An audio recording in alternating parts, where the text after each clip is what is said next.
Ganti Pak. Apa? Ganti. Lagu yang viral hari-hari ini Pak. Apa itu? Tombo kangen Pak. Tombo kangen. Aman. Aman. Aman. Aman. Oh alah tombo kangen iki. Tombo kangen ya? Tombo Oke. kangen. Wes. Enggak. Aku ben rada ngerti karo tembang-tembang baru. Lah, iki lho Pak jenengan iki. Nggih. Jadi lawas tapi viral lagi naik lagi Pak ya. Lah. Oh iya iya. Betul apa. Nggih. Hah? Tombo kangen. Ah nggih. Ya, tenan Ya, ya. iki. 1 2 3 4. Nggih. Iki wis tenan kabeh iki sudah dijogete dikompakne. Seto sing pertamane piye Tik? Aku pengen ngerti. Garingan piye? Mas apa wes lali sliramu.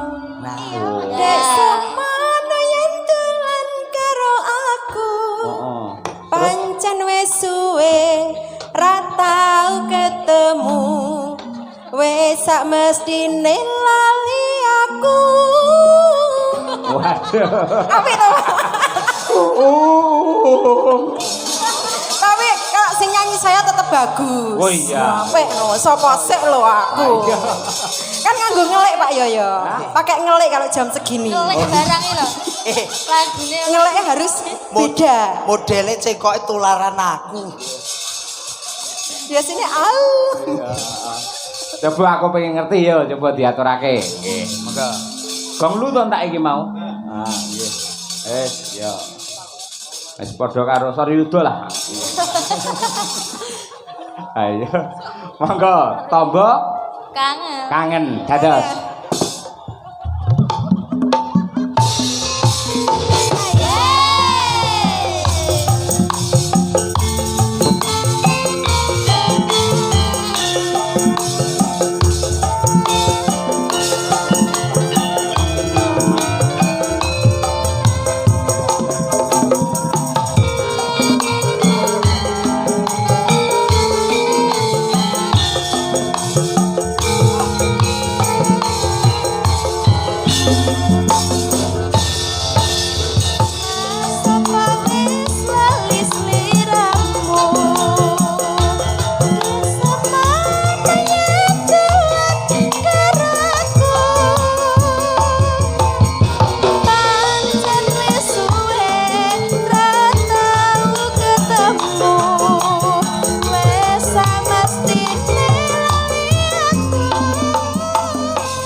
pancen. Pancen Madangkara memang untuk Anda tenan.